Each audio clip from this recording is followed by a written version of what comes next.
Então, eu sou Hilden, do EcoChat. A gente tem visto algumas iniciativas buscando reduzir a quantidade de plástico utilizada. A gente viu leis aqui no Brasil proibindo sacolas e canudos plásticos. A União Europeia e o Canadá se comprometeram a banir os plásticos de uso único até 2021. Esse mês é um mês de campanha, é um julho sem plástico. Então, nesse vídeo aqui eu vou fazer um resumo dos motivos por que o plástico está se tornando o alvo dessas medidas e também vou dar algumas dicas de como reduzir a quantidade de plástico utilizado.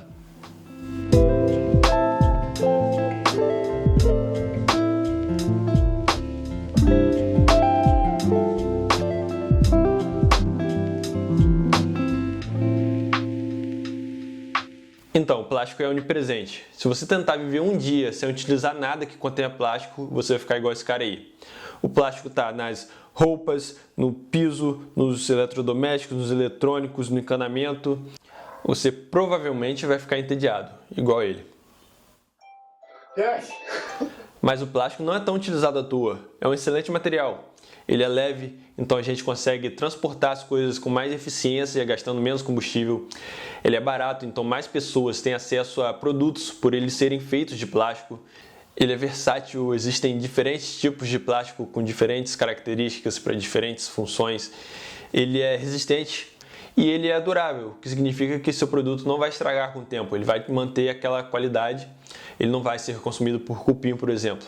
Mas essa durabilidade acaba também sendo um problema, porque quando o plástico vai parar no ambiente, ele fica lá por 500, por 1000 anos e acaba causando alguns danos, que eu já vou falar sobre eles.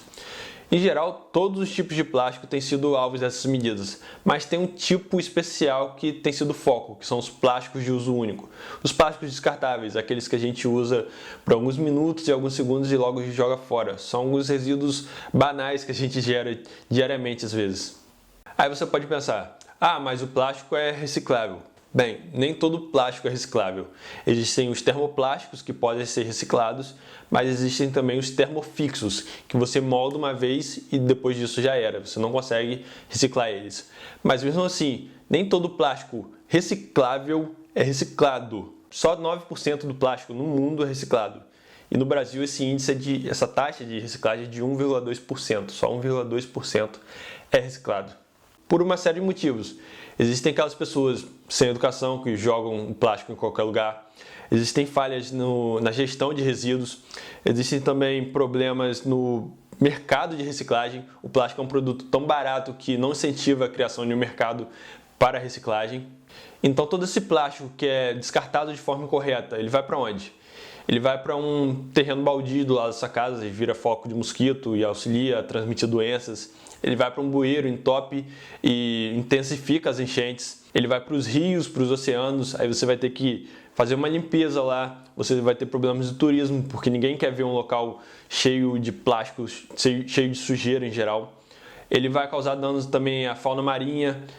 Eu falei sobre isso no vídeo sobre extinção. Ele causa prejuízos, inclusive, para a pesca. E esses danos causados, inclusive, podem ser estimados em prejuízos econômicos. Só nos oceanos são cerca de 13 bilhões de dólares por ano de danos causados.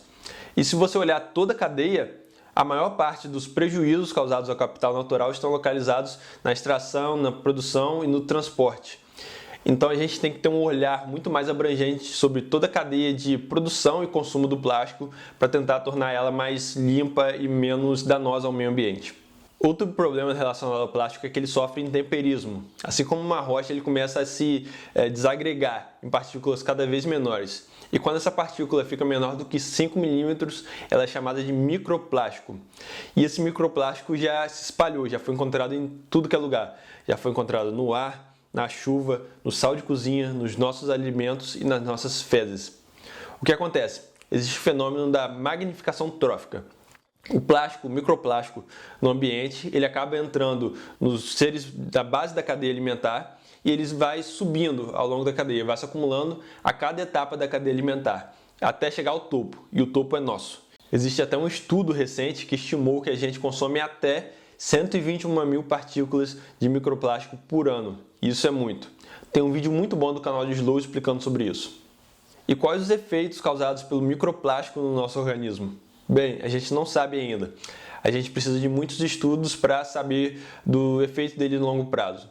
O que a gente sabe é que alguns plásticos contêm substâncias que podem causar alterações hormonais, alterações no sistema reprodutivo, no sistema nervoso, como os bisfenóis e os fitalatos. Tanto que se você for olhar algum pote que você tem em casa, ou for comprar algum pote, pode estar escrito nele, livre de BPA ou BPA free, que significa que ele não tem o bisfenol A, que é uma dessas substâncias que podem ser nocivas ao nosso organismo. O que a gente sabe também é que algumas substâncias tóxicas, como agrotóxicos, pesticidas, herbicidas, que a gente libera no ambiente também, acabam se aderindo a esse microplástico.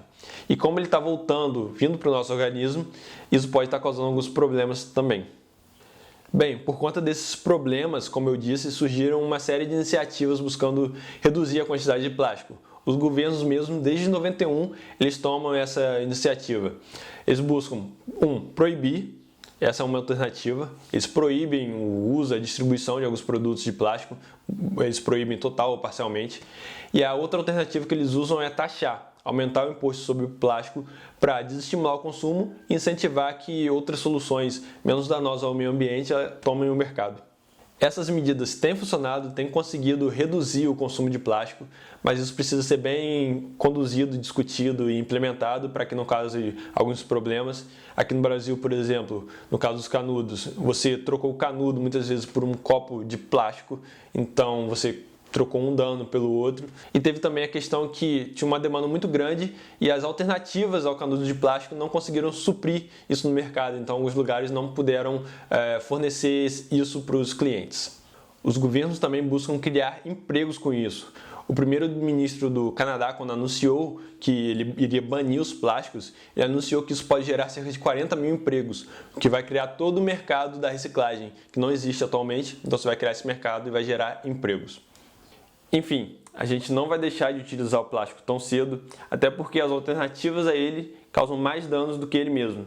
Então é importante que a gente olhe para a cadeia do plástico, para que ela seja mais limpa, utilizando energias renováveis, utilizando substâncias que não sejam nocivas ao ambiente e à nossa saúde, e também para que essa cadeia seja mais eficiente, utilizando o máximo possível dos recursos dela, para que ela retire menos recursos na natureza e descarte menos também, mantendo sempre um ciclo.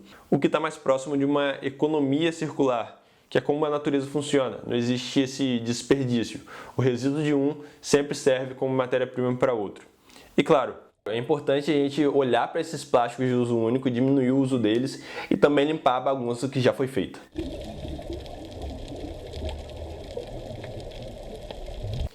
Bem, e agora as dicas. A dica que eu vou dar é mais um pensamento, uma forma de analisar, que vão ser os 3 R's. Por que eu estou falando deles? Você já deve ter ouvido muito deles, mas eu vou falar deles por quê? A gente dá muita ênfase à reciclagem, e é importante, de fato, mas existem 2 etapas antes dela. Como eu disse, existe toda a cadeia de produção e toda ela causa impacto, mas os principais impactos estão no início, e se você eliminar o do início, você também elimina os impactos do final. Então, primeiro, a gente precisa reduzir. A gente consome muitas vezes por hábito, pega o canudo, pega a sacola por hábito, quando às vezes a gente não precisa, então perceber isso é importante. A gente precisa reutilizar aquela sacola que você já pegou, você pode pegar ela e utilizar novamente para outros propósitos. Se você tem uma roupa antiga, rasgada, você pode transformar ela numa eco bag, é uma melhor alternativa do que você comprar uma eco bag nova, causa menos dano. E claro, também existe a reciclagem. Existem diversos pontos de coleta espalhados pelas cidades do Brasil. Existe a coleta seletiva também. Você pode ligar para a coleta seletiva da sua cidade e ela vir coletar na sua casa. Então, não faltam alternativas.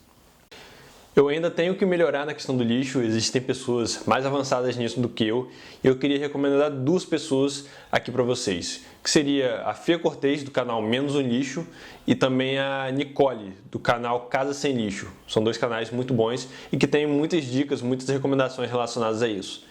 Mas eu também queria deixar algumas dicas, que seriam: canudos plásticos. Se você precisa, você pode substituir por canudos de inox, de vidro, de bambu, de silicone. Existem vários no mercado. Também, sacolas plásticas. Você pode pegar aquela sua eco bag que você tem em casa, você pode transformar a sua roupa antiga numa eco bag. Você pode usar caixas de papelão.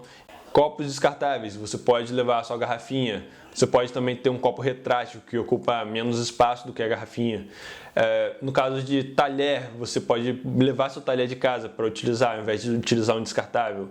E por aí vai. Existem várias dicas e várias recomendações. E eu queria que você deixasse a sua. Se você tem alguma forma que você encontrou para utilizar menos plástico no seu dia a dia, deixe aqui nos comentários. Você pode ajudar outras pessoas e pode inclusive me ajudar. Por esse vídeo é isso. As referências que eu utilizei eu vou deixar aqui na descrição. Tem um relatório muito importante da Trucost que fala sobre a valoração dos danos causados pelo plástico no ambiente. E esse relatório é muito bom. E vejam também as recomendações que eu deixei ao longo do vídeo, os canais que eu falei. Casa Sem Lixo, Menos o Lixo e o canal do Slow. E se você gostou do vídeo, curta, se inscreva no canal, compartilhe com seus amigos, principalmente aquele que não sabe quais os danos causados pelo plástico muito bem. E tem alguma dúvida, crítica, sugestão, deixa aqui nos comentários, enriqueça esse vídeo com seus comentários, siga a gente nas redes sociais e por esse vídeo é isso. Tchau!